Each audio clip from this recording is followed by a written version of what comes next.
Business ప్రపంచంలో failure అంటే full stop. కానీ టాటా మోటార్స్ కి అయితే ఆ ఫుల్ స్టాప్ బహుశా కామ్ అయి ఉండొచ్చు. ఎందుకంటే ఆగస్టు 20న టాటా మోటార్స్ మళ్ళీ సౌత్ ఆఫ్రికన్ మార్కెట్ లో తన ప్యాసింజర్ కార్స్ తో రీ ఎంట్రీ ఇచ్చింది. అది కూడా ఒకేసారి 4 మోడల్స్ తో. Tiago, punch, curve, Harrier. ఈ వార్త ఆటోమోటివ్ ప్రపంచంలో షాకింగ్ గా ఉంది. ఎందుకంటే సౌత్ ఆఫ్రికన్ ఆటోమొబైల్ మార్కెట్ లో టాటా గతంలో ఇండికా, ఇండిగో వంటి మోడల్స్ తో ప్రయత్నించింది. కానీ ఘోరంగా ఫెయిల్ అయింది. ఎందుకంటే సౌత్ ఆఫ్రికా ఆటోమొబైల్ మార్కెట్ ఎప్పుడూ కఠినంగా ఉంటుంది. ఇక్కడ టయోటా దశాబ్దాలుగా 25% మార్కెట్ షేర్ తో నెంబర్ 1 ప్లేస్ లో ఉంది. ఆ తర్వాత వోక్స్ వ్యాగన్ 12.9% మార్కెట్ షేర్ తో, సుజుకి 11.6% మార్కెట్ షేర్ తో సెకండ్, థర్డ్ ప్లేస్ ను కైవసం చేసుకున్నాయి. కానీ పోటీ ఇక్కడతో ఎండ్ అవ్వలేదు. ఫోర్డ్, హుండై, రొనాల్డో, ఇస్సుజు, మహేంద్ర వంటి బ్రాండ్స్ కూడా ఈ మార్కెట్ లో ఒకరితో ఒకరు పోటీ పడుతూ ఉన్నాయి. ఇది కొత్త ప్లేయర్స్ కు ఖచ్చితంగా ఒక ప్రమాదం లాంటి సిగ్నలే అని చెప్పొచ్చు. సౌత్ ఆఫ్రికాలో ఈ టాప్ బ్రాండ్స్ పట్ల కస్టమర్ విధేయత చాలా బలంగా ఉంది. అంతేకాక టాటాకు గతంలో కస్టమర్స్ అన్రిలయబుల్ అనే ట్యాగ్ ఇచ్చారు. అలాంటప్పుడు కస్టమర్స్ ఇప్పుడు టాటాను అంగీకరిస్తారా? ఇండియాలో బెస్ట్ సెల్లర్ గా నిలిచిన టాటా యొక్క కొత్త ప్రొడక్ట్స్ సౌత్ ఆఫ్రికన్ బయ్యర్స్ అభిరుచికి సరిపోతాయా? మరియు అతి ముఖ్యంగా టాటా ఈసారి వోక్స్ వ్యాగన్, టయోటా, సుజుకి వంటి జైంట్స్ మధ్య తన ప్లేస్ ని ఏర్పరచుకోగలదా? ఈ వీడియోలో మనం ఈ విషయాలన్నీ డీటెయిల్డ్ గా తెలుసుకుందాం. కానీ ముందు కొంచెం గతంలోకి వెళ్లి టాటా సౌత్ ఆఫ్రికాలో ఎందుకు ఫెయిల్ అయిందో అర్థం చేసుకుందాం. నిజానికి టాటా ప్యాసింజర్ వెహికల్స్ డివిజన్ 2004లోనే సౌత్ ఆఫ్రికన్ మార్కెట్ లో అడుగుపెట్టింది. మొదట హ్యాచ్ బ్యాక్ ఇండికా మరియు దాని ఆధారంగా డిజైన్ చేసిన సెడాన్ ఇండిగోను లాంచ్ చేసింది. తర్వాత లైనప్ ను ఎక్స్పాండ్ చేసి విస్తా, మాంజా, సఫారీ, ఆర్యా వంటి మోడల్స్ ను కూడా తీసుకొచ్చింది. కానీ సమస్య మొదటి నుండి క్లియర్ గా కనిపించింది. టయోటా, వోక్స్ వ్యాగన్, ఇస్సుజు కార్లు ఇప్పటికే మార్కెట్ ను డామినేట్ చేస్తున్నాయి. టాటా తీసుకొచ్చిన లైనప్ ఆ టైంలో సౌత్ ఆఫ్రికన్ మార్కెట్ పరిస్థితులకు, ప్రజల అభిరుచికి పూర్తిగా సరిపోలేదు.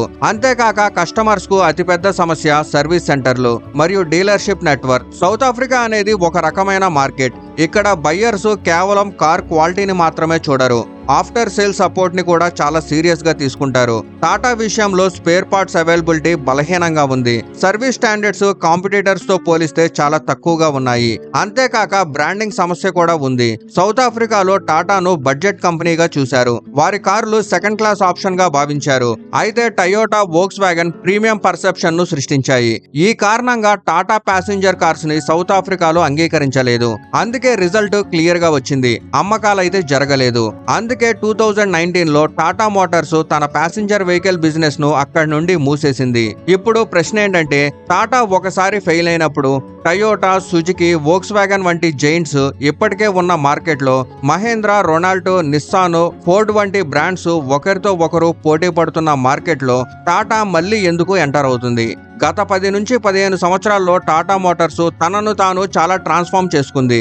ఒకప్పుడు కేవలం బడ్జెట్ మరియు టాక్సీ సెగ్మెంట్ కోసం కార్లు తయారు చేసిన కంపెనీ ఈ రోజు నెక్సాన్, హ్యారియర్, సఫారీ, పంచ్ వంటి కార్స్ కు పాపులర్ చెందింది. మీరు చూడొచ్చు, ఈ రోజు టాటా యొక్క ప్రతి ప్యాసింజర్ వెహికల్ సేఫ్టీ రేటింగ్స్ లో టాప్ స్కోర్స్ ని సాధిస్తుంది.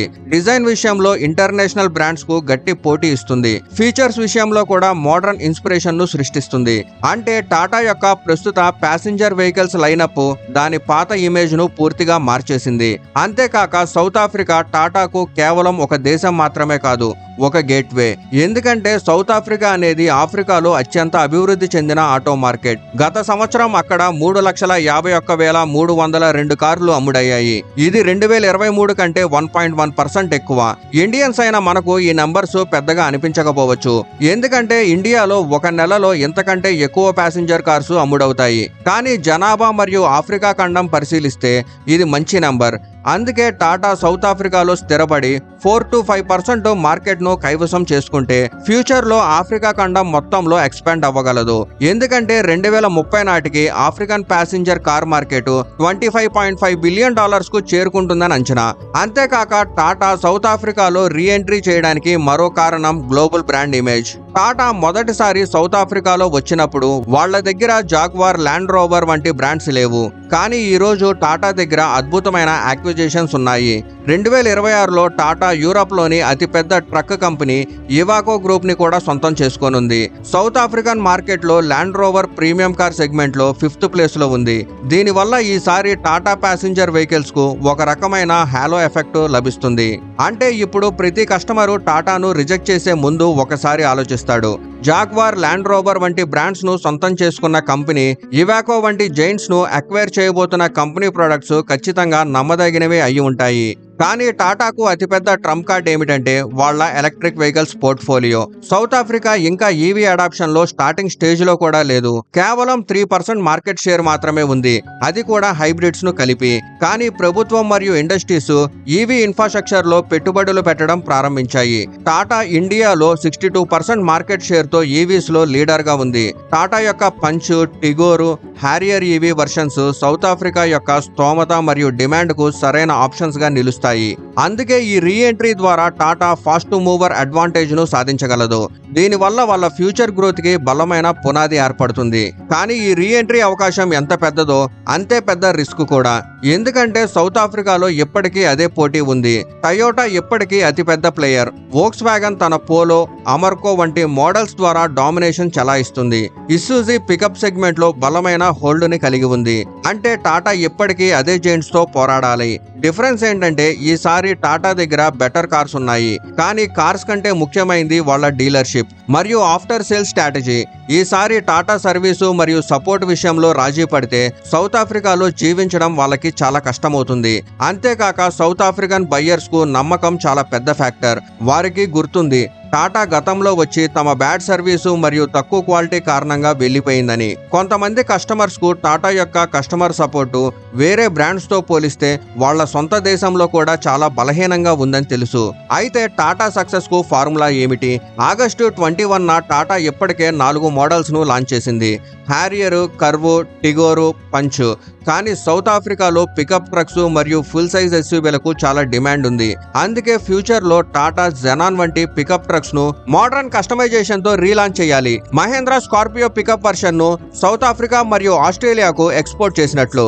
రెండవది ఆఫ్టర్ సేల్స్ నెట్వర్క్ లో భారీగా పెట్టుబడులు పెట్టాలి. సర్వీస్ సెంటర్స్ ను ఈజీగా అందుబాటులో ఉంచాలి. స్పేర్ పార్ట్స్ సప్లై చైన్ ను ఈజీ చేయాలి. అట్రాక్టివ్ వారంటీ ప్యాకేజెస్ ను ఆఫర్ చేయాలి. మూడవది బ్రాండింగ్ మరియు మార్కెటింగ్. టాటా వాళ్ళ కొత్త ఇమేజ్ ను దూకుడుగా ప్రమోట్ చేయాలి. ఇది గతంలో ఫెయిల్ అయిన టాటా కాదు, ప్రపంచ స్థాయి ప్రొడక్ట్స్ ను ఆఫర్ చేస్తున్న కొత్త టాటా అని చెప్పాలి. నాకు అనిపిస్తుంది ఈసారి టాటా చాలా బాగా పెర్ఫామ్ చేస్తుంది. ఇండియన్స్ గా మనం వారిని సపోర్ట్ చేయాలి. ఎందుకంటే ఈ రీఎంట్రీని పెద్ద పిక్చర్ లో చూస్తే ఇది కేవలం టాటా మోటార్స్ కథ మాత్రమే కాదు. ఇది ఇండియన్ కంపెనీ తమ ఫెయిల్యూర్ నుండి నేర్చుకుని మళ్ళీ గ్లోబల్ స్టేజ్ పైకి రావడానికి ఒక ఎగ్జాంపుల్. ఫోర్డ్, చావర్లెట్ వంటి అమెరికన్ బ్రాండ్స్ కు ఇది అసాధ్యం. టాటా మోటార్స్ యొక్క సౌత్ ఆఫ్రికా రీఎంట్రీ అనేది ఇండియన్ ఆటోమొబైల్ ఇండస్ట్రీ యొక్క పెరుగుతున్న ఆత్మవిశ్వాసానికి ఒక సింబల్. చివరిగా మీకు ఒక ప్రశ్న. టాటా ఈసారి తన పాత తప్పుల నుండి నేర్చుకొని స్థిరమైన ఉనికిని ఏర్పరచుకోగలదని మీరు భావిస్తున్నారా? లేక ఈ రీఎంట్రీ మళ్ళీ ఫెయిల్యూర్ ప్రయత్నంగా నిలుస్తుందా? కామెంట్స్ లో చెప్పండి.